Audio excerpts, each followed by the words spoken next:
Then we went into instructional, instructional processes being systematically designed. I mean, this is the back end, but you'll find that the Smart School, for example, went into that. All the CDs were supposed to have been systematically developed. You don't see the development, but what you get is based on systematic instructional design. And then after that, we went into computers, the internet, and then the social networks and Web 2.0, and this is where eLearning 2.0 is. Okay, and that's where social software and free and open content. So this is now eLearning 1.0 and eLearning 2.0. With eLearning 1.0, we were digital and we were sometimes mobile, but we were not necessarily connected, and neither could we think that eLearning was personal, and neither did it allow learners to be creating their own content, and neither was it open because it was closed within the classroom. But with eLearning 2.0, these things will happen. Okay, I'm going to show you this video. Have you watched this? Did you know 4.0? Did you know? Yes? No?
Next. Okay, now I'm going to go into how social media can be used in teaching and learning, particularly in higher education. I'll show you one Ning website that was developed for a master's course at OUM. They're from all over the world. So here's the author. He's also a personal friend, so I invited him to be in here. And this is Prof. who is coordinating the whole program. So I invited her to be in here, just in case she wants to give announcements regarding the program or the course from the coordinator's point of view. This is Fitri from Unimas, who is co-facilitating with me. So basically, the students go in here, I tell them this is what we'll use, and they will get, it's like a classroom, They'll get the welcome message, then the announcements about the textbook for the course.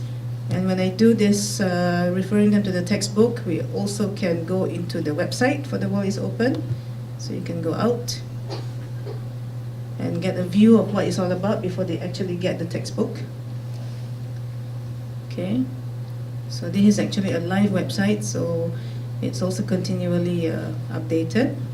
It also tells you where you can get the book from, or you want to read the review if you want. Alright, and also the author's postings also in there to make it more current.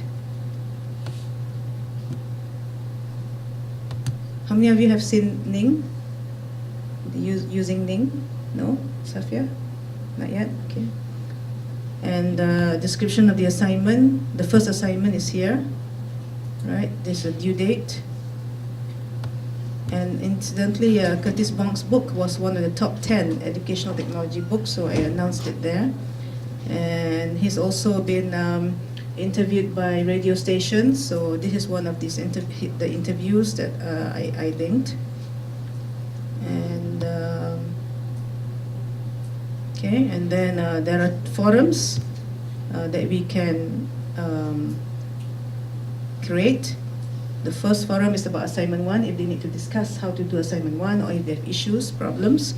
Also a general discussion on the course and technical matters. And once assignment 1 is done, we will have another forum to get them to discuss assignment 1.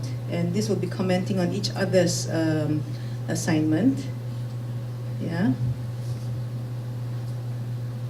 And we also have slides, but what happened is we only created one chapter, because if we did the slides for all the chapters, I was afraid that they may not read the book carefully. So we just did one, and we asked them to do, read the chapters and then read and create their own slides after that. So different students will create a set of slides for different chapters. And incidentally, when we did this and when Kurt Bonk went into this Ning, he said, why didn't I connect it to his syllabus? So this is his syllabus at Indiana University. Of course, he's the author of the book, but it happens that he's also teaching the same kind of course, similar, this semester itself. So he's sharing his course syllabus. It looks a lot, but actually it's options. So he's also having things online, and he brings people out from his website to the rest of the documents in the internet. And of course now online, if you were to go online anytime, if you happen to be here, you'll find that these are the other people who are online. So we have 3 other students who happen to be online at the moment.